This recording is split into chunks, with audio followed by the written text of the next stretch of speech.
un podcast de Cooperativa.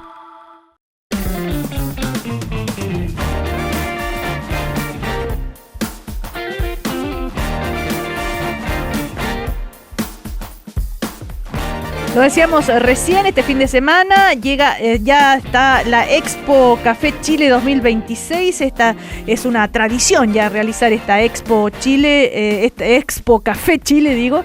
Esta vez será ahí, ¿no es cierto?, en el Espacio Riesco, eso es, Espacio Riesco, este 24, o sea, hoy, mañana y pasado, ¿no es cierto? Hoy viernes, sábado y domingo. Hay muchísimos expositores, campeonatos nacionales de quién hace el mejor café, se pueden conocer café de distinto origen, todo eso. Para conocer más detalles, Américo Olivari, director de Expo Café Chile, está con nosotros al teléfono. ¿Cómo te va, Américo? Buen día. Hola Cecilia, hola Sebastián, gusto en saludarles. Aquí ya partiendo el evento, a punto de partir. Eso, con el primer cafecito, así como el programa de Cecilia, sí. El primer café, bueno, ya se viene el primer café ahí en la Expo. Oye, hemos ido aprendiendo a tomar café, ¿o no? Por mucho tiempo nos salíamos del instantáneo aquí en Chile. Y yo no sé si hemos ido aprendiendo un poquito más o si estamos un poquito más exquisitos a la hora de escoger o de pedir un buen café. Sabes que bastante más. Es bien impresionante cómo nosotros partimos con este proyecto hace 8 años atrás. Esta es la 7ª versión del evento por la pandemia, que no pudimos hacer un par de versiones.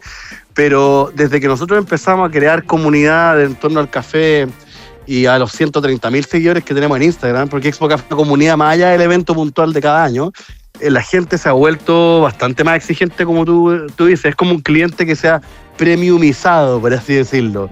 Y eso ha obligado a las marcas también de café instantáneo, que es una opción, por supuesto, como las de la mayor especialidad, a tener propuestas también interesantes, porque el consumidor ahora ya sabe más, sabe preguntar por el origen, por el proceso del café, el nivel de tueste, ya la gente empieza a conocer un poco más, entonces exige también un mejor producto, y eso lo único que hace es mejorar esta industria tan bonita.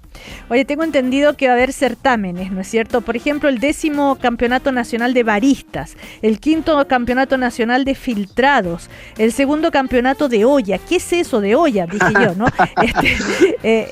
A ver, primero, sí. ¿Qué es ser un buen barista? ¿Por qué el campeonato de filtrado? ¿Y qué es esto de la olla? Ya, te cuento así. Aquí es un mundo súper enorme y entretenido, pero te lo resumo. Las competencias de barismo son súper importantes porque el café que viaja, primero hay un productor, un caficultor que desarrolla un grano especial verde que va a tener ciertas características, llega a un tostador, por ejemplo, un tostador que puede estar en Dinamarca, en Chile, en Rusia, en cualquier parte del mundo, toma ese grano de algún origen como Colombia, Honduras, Guatemala, el que sea, y trata de en el tueste mantener esas notas que traía originalmente, que no se pierda la gracia o lo bonito que tenía ese café. Pero al final le llega un barista que tiene que prepararlo y puede terminar de arruinarlo o seguir destacando estos sabores. Claro. Por eso el rol del barista es tan fundamental, y existen estas competencias que son campeonatos mundiales muy grandes donde cada país manda a su representante. En el campeonato de café filtrado, nosotros el año 2022 salimos campeones mundiales, la gente no sabe, Chile salió campeón mundial de café filtrado el año 2022. ¿Qué es un café filtrado? Ya, un café filtrado es un café que se prepara con un proceso en el que a través de algún método, hay muchos métodos, el café va cayendo gotita a gotita, pasa el agua por el café y va goteando y va cayendo en algún método diferente. Hay muchos, está el B60, la Chemex, hay muchos métodos de cafés filtrados que no son con la máquina de expreso que ustedes conocen, quizás donde nos preparan los latte y los capuchinos. Ya, pero uno en la casa puede hacer café filtrado. Por supuesto, yo en mi casa tomo puro café filtrado. ¿Y cómo lo haces? Me gusta mucho ocupar la B60, que es como un conito que es de acrílico, puede ser de cerámica, de distintos materiales. Ocupa un filtro de papel. Tú pones el café sobre este método con su filtro y empiezas a vertir el agua caliente de a poquito, que va cayendo gota a gota, va pasando a través de este filtro y va cayendo, y en unos 3 minutos aproximadamente queda el café. Lo entretenido de eso es que el café va variando según los distintos parámetros, la molienda, por ejemplo, o la temperatura del agua, todo cambia el resultado final. Déjame volver a la pega del barista. Uno piensa que la receta es casi una sola, o sea, para el cortado, para el americano, en fin, para los distintos cafés, la receta es una sola. Y que el barista la aplica, usa bien las máquinas, y un buen barista sabrá usar bien las máquinas, pero la pega más o menos la misma. Es tan así, hay cada maestrito con su librito, como se suele decir en otras áreas, porque también muchas veces se dice a un buen barista el que le hace la bonita flor al final, pero mucho más que eso, ¿no? Es mucho más que eso. De hecho, el tema del latte art, que es maravilloso y se ha desarrollado increíble en Chile, también tenemos campeones mundiales de esa disciplina, de latte art. Y le hemos ganado a los mejores del mundo. ¿Qué es latte art? Pero el latte art es la técnica de dibujar con leche sobre el café. Okay. Una roseta, un corazoncito. Sí. Pero eso ha llegado a niveles que ya dibujan de todo, así animales, cosas, personas. Un Picasso en el café. Yeah. Sí. Pero como tú preguntabas, la materia prima del café también es súper importante. Una mala extracción de un espresso te arruina toda la experiencia de sabor. Entonces, un buen barista va a saber con el tipo de grano y el tipo de tueste que tiene qué receta hacer, porque la máquina de espresso no necesariamente es llegar y apretar un botón, tienes que calibrarla y tomar una decisión de cuántos gramos de café vas a ocupar, con qué temperatura y cuántos segundos se va a demorar en pasar esa agua para dar el resultado final. Son varios parámetros que te dan el resultado final. Ahora, esto que parecía que fuera tan complejo y hay campeones mundiales, lo bonito es que si bien tiene esa complejidad en ciertos estándares, nosotros como consumidores podemos hacer nuestros cafés súper ricos en nuestras casas, solo entendiendo los parámetros como básicos e investigando. Hay mucha información en las propias redes de Expo Café, pueden encontrar toda la información de cómo ir mejorando sus preparaciones en la casa. ¿Y el campeonato de olla? El campeonato de olla es una competencia súper interesante con una ollita, un campeonato colombiano, que se hace el café efectivamente en un dispositivo que es una olla. ¿Cómo? Y es como una especie de método de filtrado, pero el café está inmerso en el agua, así como la prensa francesa, que el café queda inmerso en el agua muchos minutos. Aquí lo mismo, tienen que ocupar esta ollita y cambiando las variables que quieran los baristas, preparan un café a su gusto y los jueces sensoriales lo prueban y eligen cuál es el más sabroso, el que le sacó mayor partido. Pero lo prueban después de colado. Sí, después de colado, por supuesto. Ya, ¿y cómo lo cuelan? Lo cuelan con algún método, es que no hay que colarlo, porque esto también ocupan un filtro que ayuda a pasar, claro, y queda filtrado. Ya, así hay como hay unos cafés de olla entretenidos, de repente en México yo fui alguna vez, que le ponen como especias a la ollita. Ay, entonces el café va agarrando como especias, cardamomo, no sé, distintas cosas. Sí, muy rico. Oye, respecto, me llamó la atención entre los expositores, algo que yo no sabía, la verdad, que en Isla de Pascua se cosecha café, y que es un café muy especial, ¿no? Qué increíble. Sí, es increíble. Eso es una cosa muy novedosa que nadie lo sabe, lo estamos impulsando, están con su stand aquí en la Expo Café, lo pueden venir a conocer.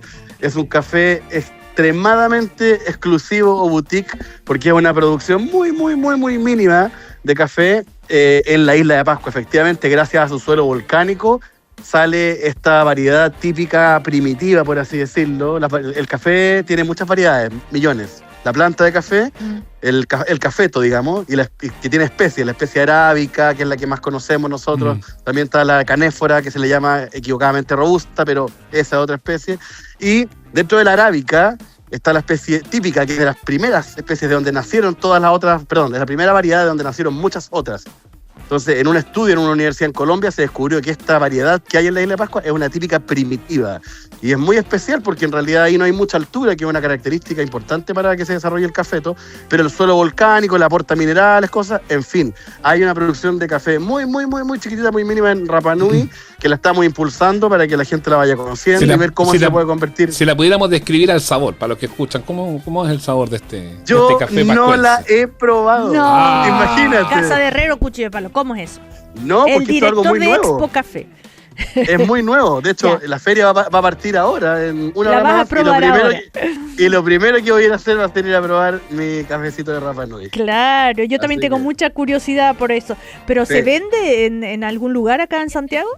Se está comercializando a nivel muy mínimo, muy mínimo, como con pedidos casi que por llamado, así. Porque porque la producción es tan chiquitita que es como un lujillo. Yeah. Que ahora ellos están buscando cómo expandirlo un poquito más y que se convierta en un producto de la isla, que no sea una producción tan pequeña, pero eso requiere un poco de tiempo también. Oye, yo te preguntaba al inicio cómo hemos ido aprendiendo a tomar café. Tú nos dices que sí, efectivamente. ¿Cuál es el café que más nos gusta a los chilenos? ¿Qué nos gusta con leche? ¿Nos gusta solo? ¿Cuál crees tú que es el que la lleva acá en nuestro país? Mira, más del... Si preguntáramos a una cafetería cuál es el producto que más vende, cuál es el negocio de la cafetería, probablemente te responda vender leche. Porque lo que más tomamos en Chile son bebidas con leche. Más del 70% de las bebidas que se venden son con leche. Capuchinos, lattes, etcétera. Si ¿eso porque nos gusta ablandarlo un poquitito? Quizás encontramos el café solo muy fuerte. ¿Será por ahí? Yo creería que tiene que ver con eso, con que en Chile tenemos esta... Y también el chileno es bueno como a probar cosas nuevas. Le ofrecen el caramelo, no sé cuánto, ya lo quiero y le gusta. Además somos buenos para el dulce, para que andamos con cosas. Entonces, que eso al final de cuentas a esta altura ya son bebidas, ya no es café propiamente tal. Claro, bueno, mira, al final igual es una bebida en base a café, como ahora está saliendo, por ejemplo, la coctelería en base a café, que hay un montón de cosas también, ha crecido mucho. En el tema de las cafeterías, la mayoría del público sigue prefiriendo la carta como con café italiano, los capuchinos, los lattes, con algún saborcito. Igual creería que ha crecido el público que elige, por ejemplo, los cafés filtrados de los que estábamos hablando. Se piden un café filtrado, que a veces le llaman café del día en algunas partes, sí. O el espresso y el americano, como también la calidad del café ha mejorado. La gente ahora no está encontrando quizás esos expresos tan como de repente muy fuertes para algunas personas que les generaba algunas ideas más molestas, no sé. Entonces creería que también quizás ese porcentaje de cafés con leche está empezando, no sé si a bajar, pero a acercarse un poquito a los cafés más sin ningún añadido, ni siquiera azúcar. Bueno, el café, el que sabe tomar café no le pone azúcar, pero bueno.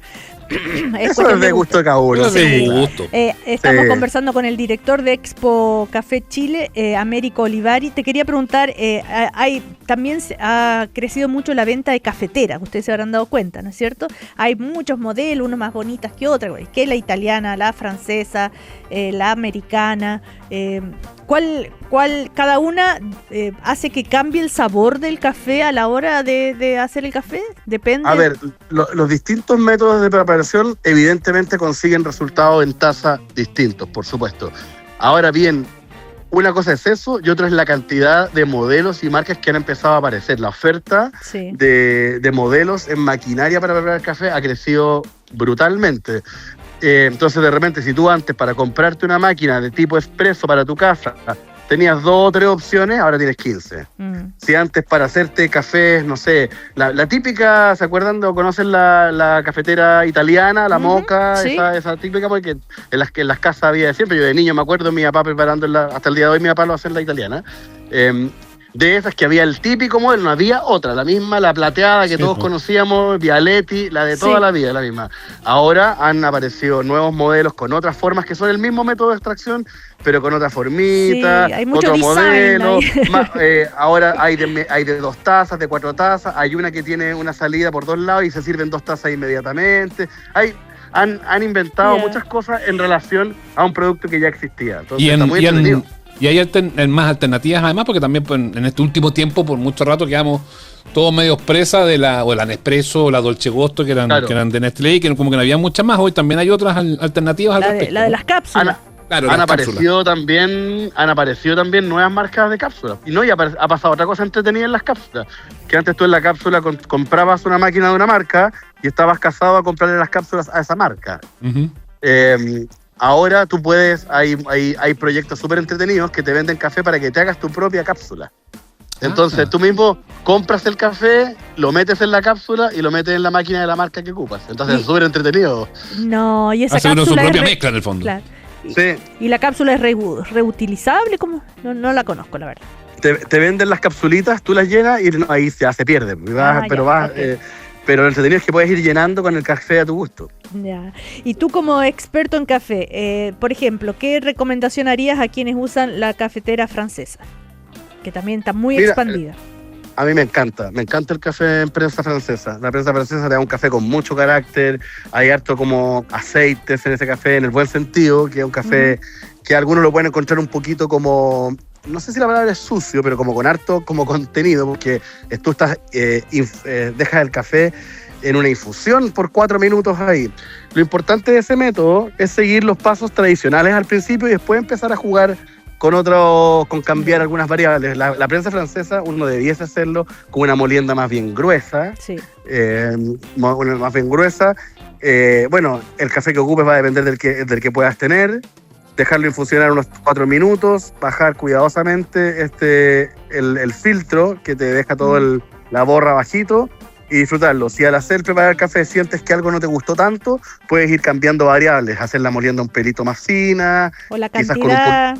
o quizás un poquito menos de temperatura, por ejemplo. La temperatura también afecta en la extracción. Las temperaturas muy altas van a extraer mucho más lo bueno y lo malo. Y las temperaturas, entonces, es un mundo muy entretenido. Lo importante es cuando uno prepare, a la siguiente preparación, ojalá cambiar solo una variable, porque si cambias más de levadura, no sabes qué fue lo que te cambió la experiencia. Es como ser medio científico loco, medio químico en él. Por ejemplo, hagamos un ejercicio. Ya, nos hacemos un café en la prensa francesa y le ponemos tenemos una tetera que nos permite el control de temperatura y le ponemos 90 grados porque nos dijeron que no había que poner porque el café se quemaba hirviendo. Alguien nos dijo eso, pum, lo hacemos con la molienda gruesa y decimos, oye, quedó medio fome, parece. Está rico, pero como que le faltó puncha a este café. ¿Qué hacemos? Ponle la molienda más fina, porque más fina también. No, pero probemos una cosa primero. Subamos la temperatura a 94 grados, 95. Ya, probamos y decimos, oye, está mejor, pero podría ser más aún. Ya, ahora cambiamos qué es la molienda. Entonces, ir de a uno, porque así voy probando las cosas hasta que digo, le pillé a este café la receta perfecta. Así lo voy a hacer. Oye, el precio del café, el año pasado, si no me equivoco, o el anteaño, subió muchísimo. ¿Cómo ha subido mucho ahora? El café. Se está manteniendo en esos precios de alza que ha subido. No creería que va a seguir subiendo, esperaría que no. Pasa que el café, sus precios se determinan por distintas variables y hay una muy importante que tiene que ver con la cantidad de producción que haya. Y hace un par de años atrás hubo todo un problema de producción en Brasil, que es el mayor productor del mundo, y eso afectó mucho el mercado. Uh-huh. Brasil tiene algún problema y afecta a todos. Es como el tema del petróleo, así.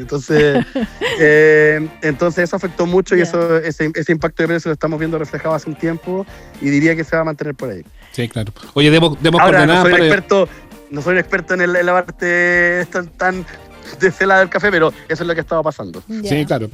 Ya podemos las coordenadas para ir a la expo, para poder conocer, para poder degustar. Va a haber degustaciones también, poder conocer cosas nuevas como este café de Rapa Nui. Cuéntanos un poco de eso. Sí, Expo Café en Espacio Riesgo, este viernes, sábado y domingo. Pueden comprar sus entradas en www.expocafechile.cl. También pueden comprar su estacionamiento inmediatamente. La entrada vale 10 lucas. Y tienen acceso, como tú dices, a degustaciones, talleres, a todas estas cosas que estamos hablando. Un profesional de verdad va a enseñar en distintos talleres, en charlas que son de acceso. Tienes que ponerte en una lista, visitar los distintos stands que están presentando las últimas tendencias, todo lo que hemos conversado, vivirlo de manera real, aprender, y además lo más entretenido es que todas las marcas también venden sus cosas. Entonces, si descubriste un método que te gustó, te enseñaron cómo ocuparlo, te lo puedes llevar. Claro. Entonces, es entretenido. Buenísimo el panorama. Te damos las gracias, Américo Olivari, director de Expo Café Chile 2026. Que les vaya súper bien. Chao. Gracias. Chao. Estás escuchando el podcast de Una Nueva Mañana, una presentación de cooperativapodcast.cl. Bueno, lo decíamos temprano, vamos a conversar ahora con Vladimiro Mimisa. ¿Sabes qué, Sebastián? Yo me imaginaba una dupla así, tuya, mía, para ti y para mí. Pelota en la red, mató. Bueno, fueron pares, fueron relatores de una misma radio. Antes de que llegara Ernesto acá, estuvieron en la radio chilena juntos. Así es, bueno, ya estamos con Vladimiro Mimisa, que acaba de publicar este libro que se llama Tuya, mía, para ti y para mí, que es la gran frase, sus tradicionales, históricos relatos, una vida compartida. ¿Cómo estás, Vladimiro? Buen día. Hola Cecilia, un gusto, un abrazo Sebastián, un gusto de escucharlo y de estar en esta radio, en la cooperativa, que fue la primera radio cuyas puertas se me abrieron al llegar de Punta Arenas el año 1969. Imagínate. Ya que son las primeras puertas, yo le dije a la Cecilia, le voy a hacer cariño a Vladimiro en esta conversación y en esta entrevista, porque pasan los años y de repente uno tiene que ser agradecido. Uno de los que me abrió las puertas a mí para entrar al mundo del deporte fue Vladimiro Mimisa, el primero. Y algo que yo siempre recuerdo, Vlad, y que siempre lo tengo muy presente. Ricarte Soto me abrió la puerta de la radio y tú me abriste la puerta del deporte, y eso nunca se olvida. Bueno, el día del lanzamiento yo lo recordaba a Cecilia, el día en que nosotros llegamos a la radio Monumental para hacer la radio de deporte. Y bueno, y ahí me abrazo con Ricarte, y Ricarte me dice, vienes a levantar a falsos ídolos con pies de barro. Entonces, poco más atrás mío me acompañaba Cassette y yo le digo, aquí tiene uno muy importante ídolo con pies de barro, por Carlos, ¿no? Y después, evidentemente, Ricarte se incorporó con todo, nos ayudó junto a Claudio Jacqui. Tenemos los mejores recuerdos de esa radio Monumental y de todos ustedes. Yo le decía a la Cecilia, tú también estás disfrutando de esta generación que se hizo, que se formó y que es exitosa hoy en la radio cooperativa. Y ahí te recordaba, Sebastián. Sí. Bueno, Vladi, llega este libro con tu historia que pasa por todos los caminos sinuosos de la vida, desde allá de esa Punta Arenas, ese niño de 10 años que se pone frente a un micrófono, pasando por una historia política, pasando por las durezas de la dictadura, en fin. ¿Qué te llevó, qué te empujó a escribir este libro? A ver, ¿qué me lleva? Primero, porque uno llega a una etapa de la vida y en que sabe y no puede esconderse frente a lo que significa el desafío de la última curva de la vida, ¿no? Yo tengo 81 años y pensé de que era importante, necesario, cada vez que uno conversa con los amigos, con las amigas, con mis hijos aquí en la casa, siempre me decían, papá, esto tiene que tener... guardarse para siempre esta memoria, estos recuerdos que tú haces. ¿Por qué no el libro? ¿Por qué no el libro? Bueno, fueron tantos los estímulos que decidí escribir este libro. Tiene 35 capítulos este libro. Son capítulos con gente, con instantes compartidos y uno queda siempre insatisfecho. Han quedado muchísimas cosas ocurridas en la vida que han quedado fuera de este texto. Entonces ya estamos pensando en otra edición distinta con lo que ha quedado. Sí, Cecilia, sí, porque ¿sabe qué? Me siento hoy con fuerza, libre y todavía con memoria. Claro, pero quiero aprovechar aquí. ¿Cómo será? Yo me imagino entonces, porque acá en este libro son tantas las historias que cuentas, Vladimiro, la vida que tuviste, las oportunidades de compartir con personas tan notables, ¿no? Y de todo tipo de anécdotas. Algunas hacen llorar, otras hacen reír, otras causan admiración. Claro, en esta conversación, por supuesto que no vamos a alcanzar a contar toda, pero sí. Me gustaría, no sé, que relataras, que contaras, por ejemplo, la primera vez cómo fue que conociste a Pelé y cuál fue esa experiencia.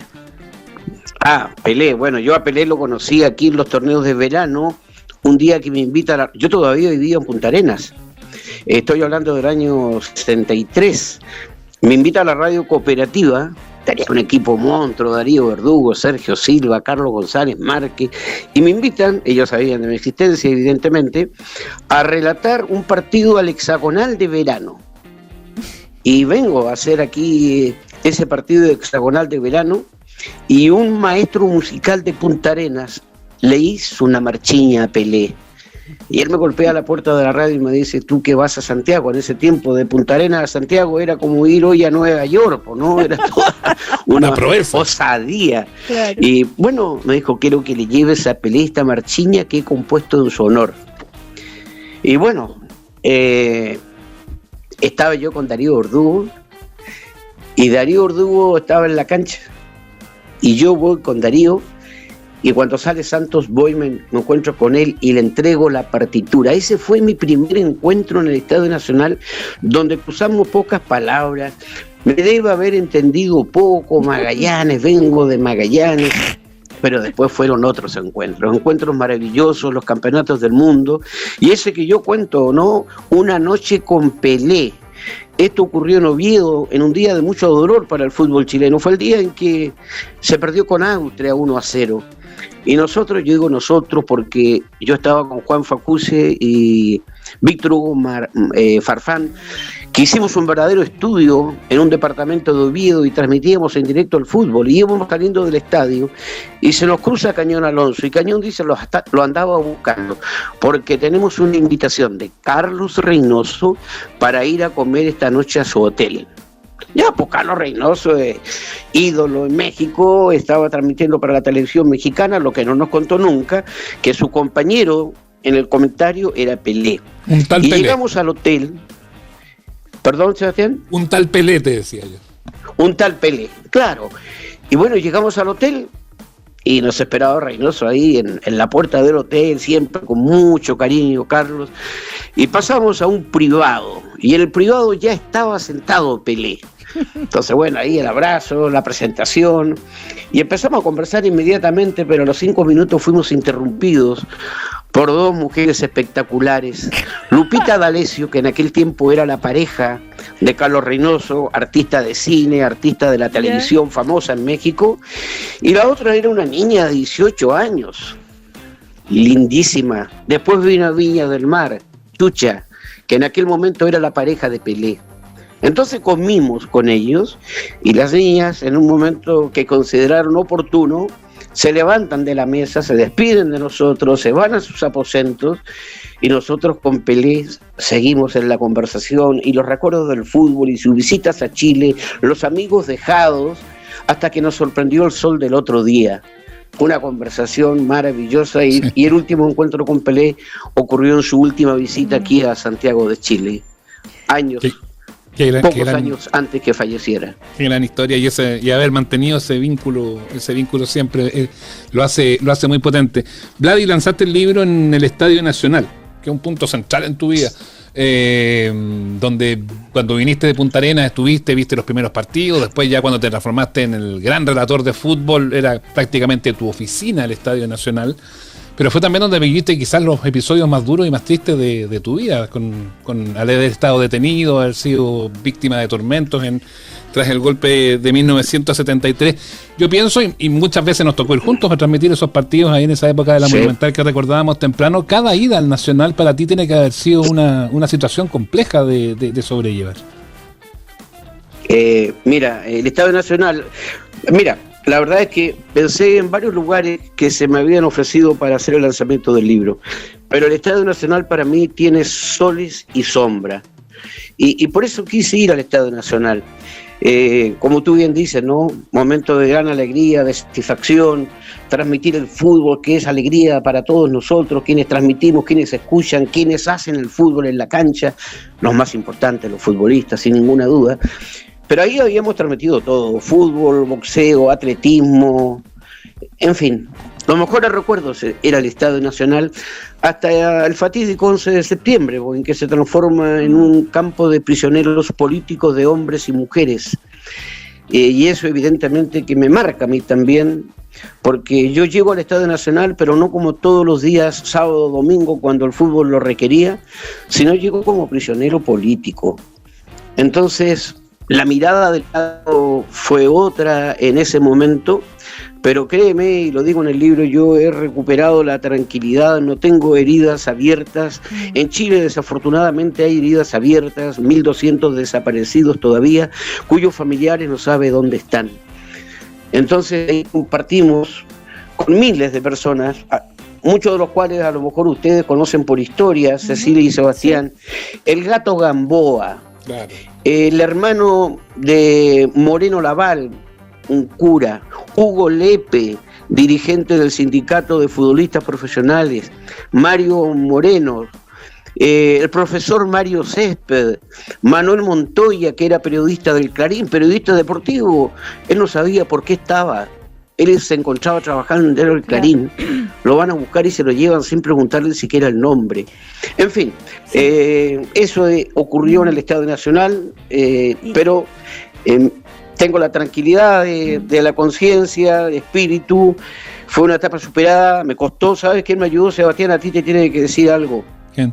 José Santos Arias.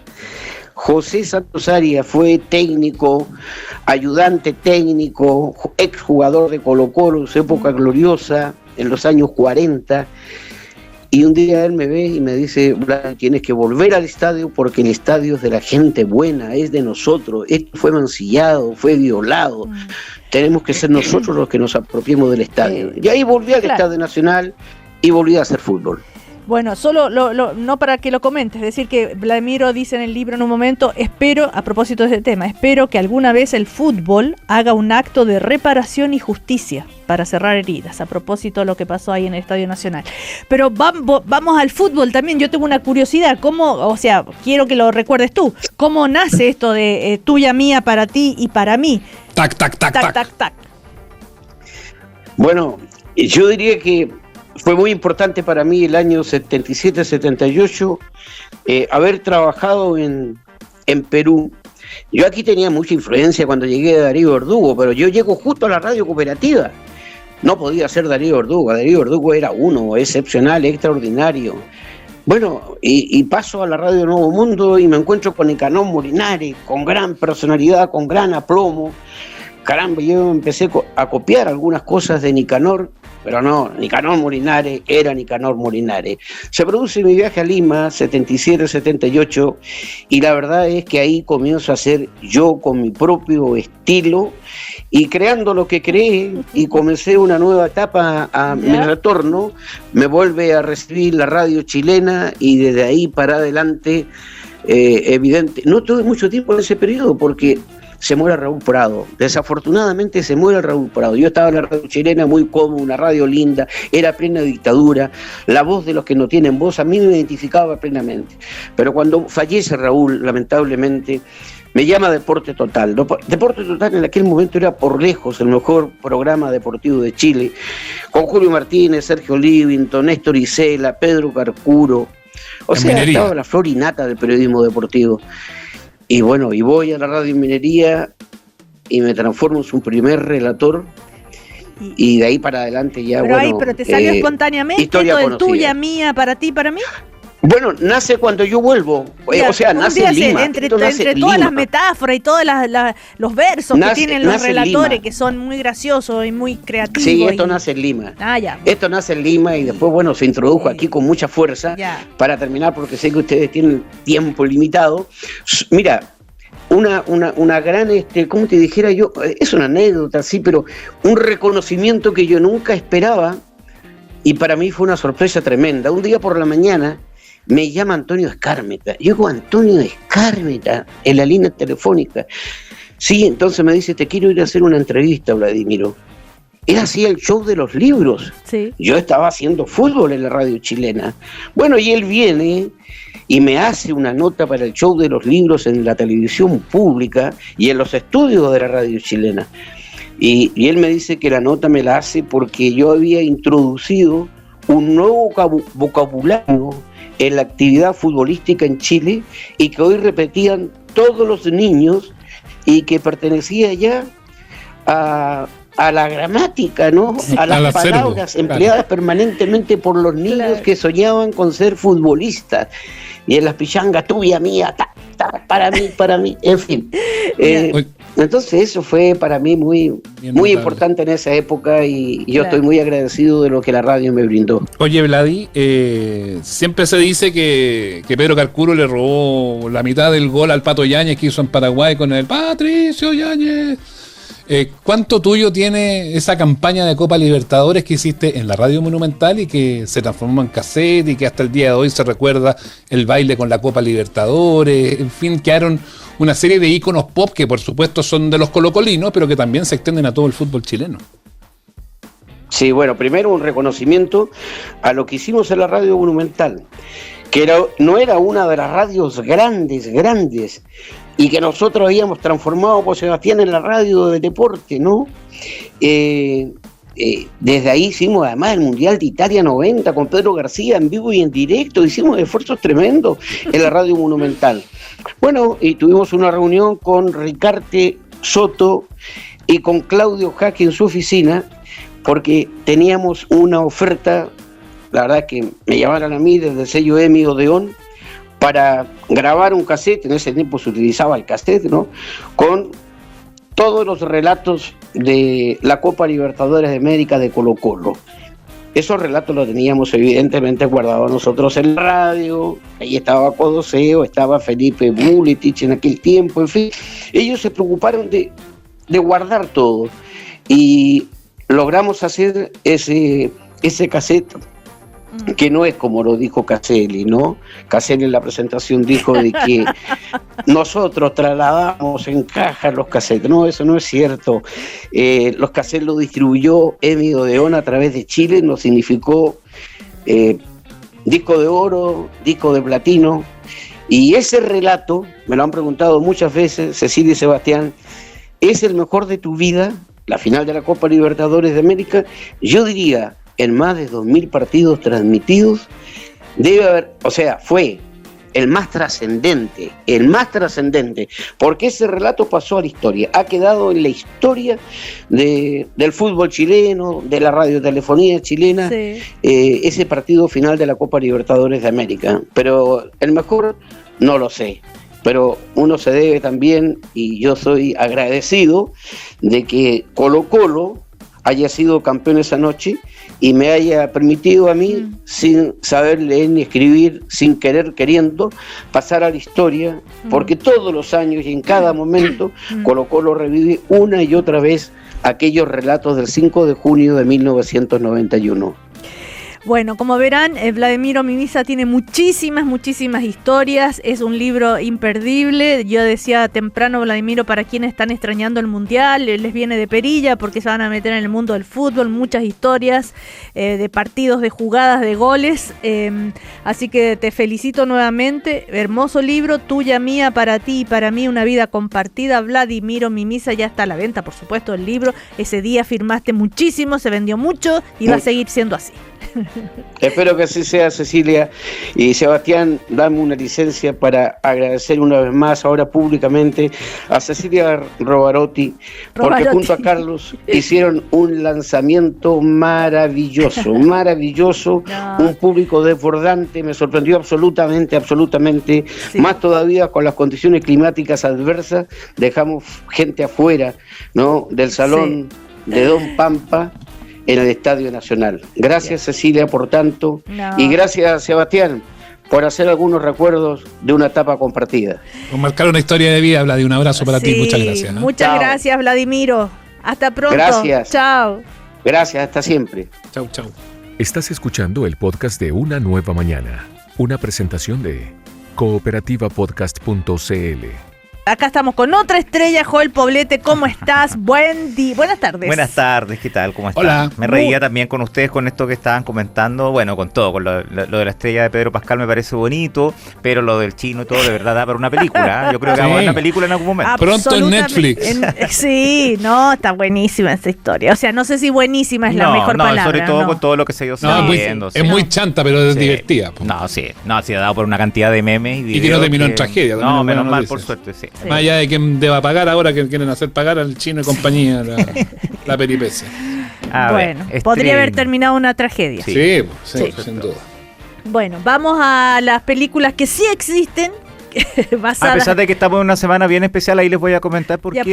Mucha odisea, ¿no? Es que se iba a decir yo, como la odisea ha sido un gran fenómeno, que ha estado dando mucho que hablar y está todo el mundo yendo al cine, la otra semana viene Spider-Man, entonces esta semana todos los expertos y analistas, no solamente en Chile, sino en el resto del mundo, dijeron que es una semana como media intermedia, media bisagra, para que la gente... Hay cosas que les voy a contar. Tenemos una película que ha estado en cartelera, pero que se agregó con unos minutos extras, que es Backrooms. I found something in the store. Okay. ¿Qué pasa con esta película? Ya se la estuve comentando en un par de ocasiones, ya lleva 8 semanas en cartelera en Chile, no se ha ido nunca y menos se va a ir ahora porque desde ayer está disponible una copia nueva, una versión extendida, podríamos decir. ¿Cómo? ¿Estiraron la historia? ¿Qué hicieron? Sí, lo que pasa es que habían algunas escenas que habían dejado fuera, minutos extras, son 16 minutos extras. Para quienes no recuerden, este ha sido uno de los fenómenos del año por varias razones, al margen de la calidad, que por ejemplo yo no la encontré, no me volvió loco, no encontré que fue una obra maestra, pero a la gente le encantó, o por lo menos ha dado harto que hablar, como renovación un poco del cine de terror. Recordemos que tiene mezcla de thriller psicológico, recordemos que también ha dado mucho que hablar porque su director, igual que la otra película Obsesión que sigue en cartelera, los dos son directores muy jóvenes, en este caso es su ópera prima, él tiene solo 21 años, les conté que es un youtuber, se hizo famoso en la pandemia con sus videos y de ahí hizo esta película con actores famosos, la actriz de valor sentimental, etcétera, etcétera. Entonces una película que se ha estado comentando bastante, hay gente que dice que es mucho ruido, pocas nueces, pero el que se estrene una copia con 16 minutos extra, que la gente quiere ir a verla de nuevo, que siga en cartelera, es que igual el fenómeno existe. Así que para quienes aún no la ven, ahora la pueden ver en versión aún más completa, para quienes se la quieren repetir, y los que han quedado decepcionados porque encuentran que no es para tanto, tienen un nuevo argumento ahí para comentar. Perdón, ¿cuánto dura entonces en total ahora? Ahora estaba durando como 1 hora y media y ahora son 100 y tantos minutos, claro, ya. Sí, aguanta un poquito más. Así que ahí está disponible en cines desde ayer. Otro estreno, El Gran Viaje.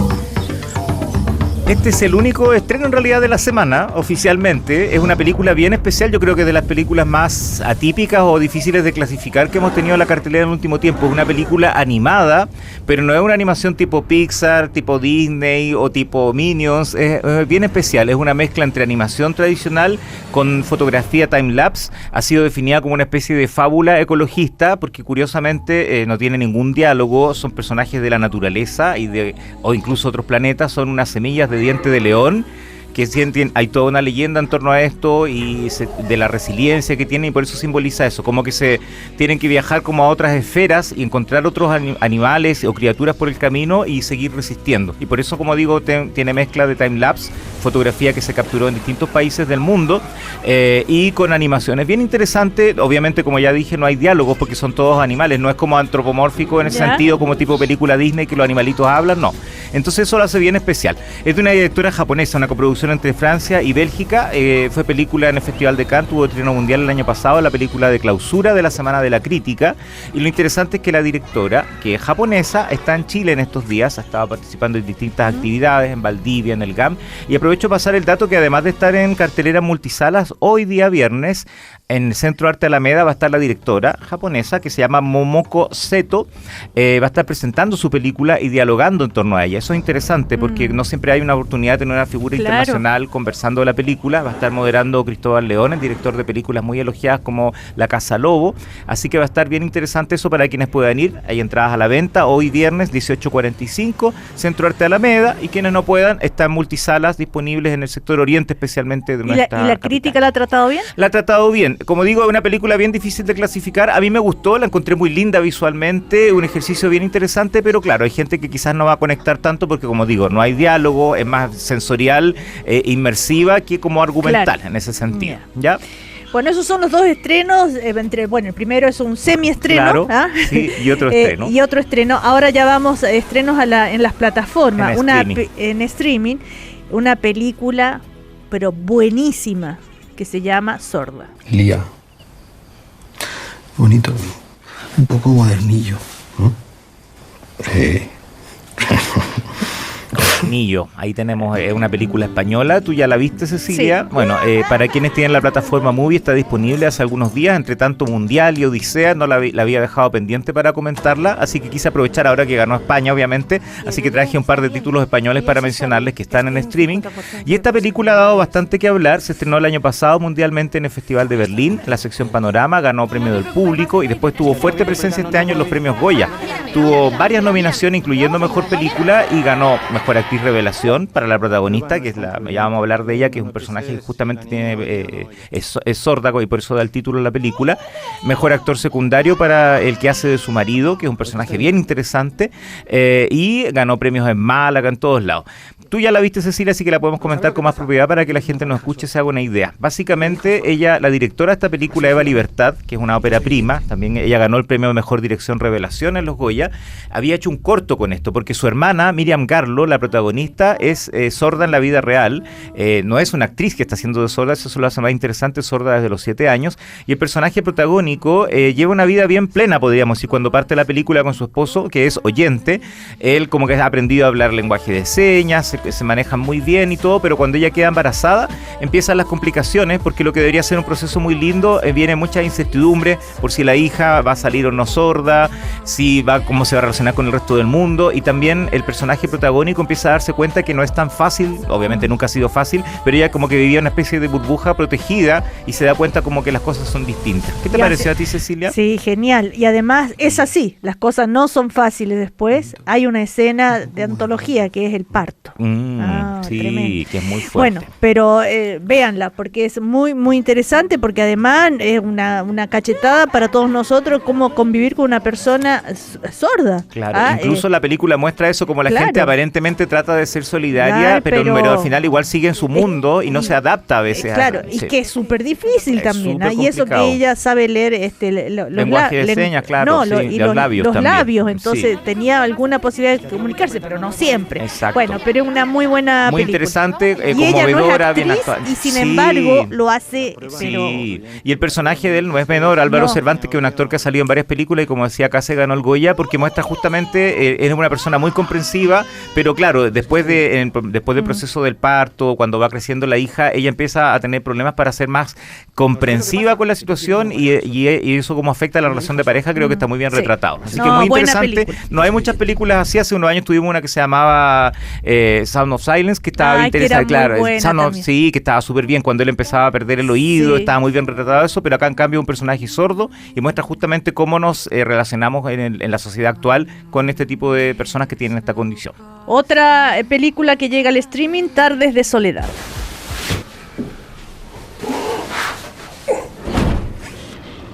También española y también en movie. No sé si esta la pudiste ver, Cecilia. No. Bueno, esta película ha sido bien polémica, bien comentada. Yo la tenía pendiente, se había mostrado en Fidox. Tuvo su estreno mundial el año antepasado, 2024, en el Festival de San Sebastián, donde ganó la Concha de Oro como mejor película.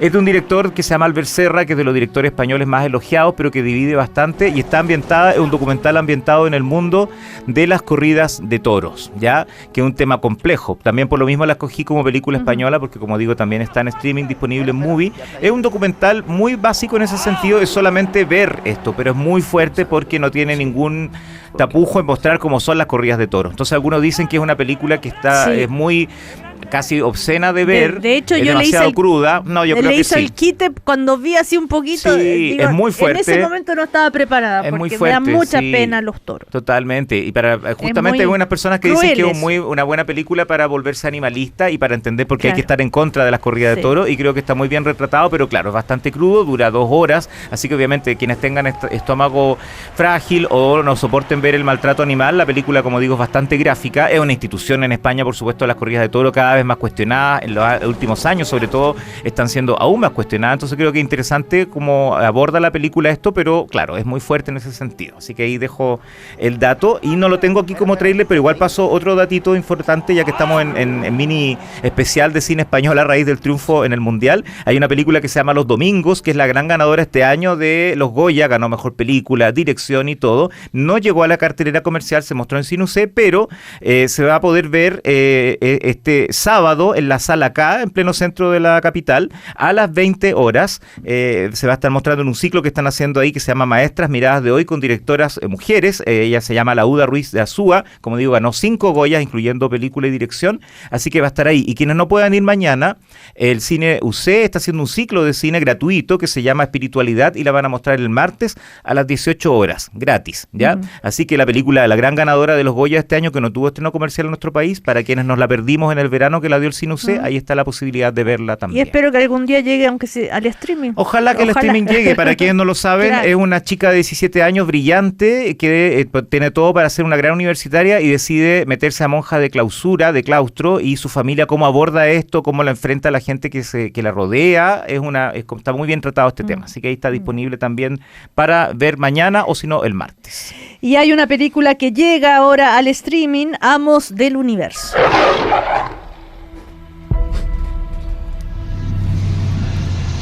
Estuvimos hablando también de ella, se estrenó a principios de junio, estuvo un poquito como un mes y medio en cartelera, pero no le fue tan bien. Se esperaba que fue uno de los grandes fenómenos del año, es la adaptación de He-Man y los Amos del Universo, fenómeno en los años 80, y por eso estuvimos conversando de ella, y no le fue bien en taquilla, pero a la gente le gustó harto. Yo a la función que fui estaba llena, la gente se rió mucho, obviamente los que somos de esa generación, la gente de los años 80, toda la historia de He-Man y los Amos del Universo está muy bien retratada, con mucho sentido del humor, con buenas actuaciones. Jared Leto se roba la película siendo del villano de Skeletor, así que quienes no la alcanzaban a ver en cine, ya está desde esta semana disponible en Prime Video. Para muchos una de las películas más subvaloradas del año, así que ahí pueden aprovechar de verla. Es para pasarlo bien, entretenerse, no es filosófica ni nada, pero está muy bien retratada la serie y con mucho sentido del humor, así que ahí si se la perdieron, aprovechen que está en stream.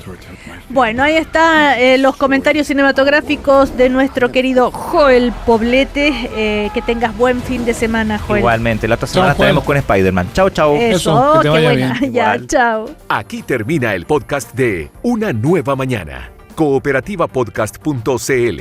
Otra forma de escuchar Cooperativa.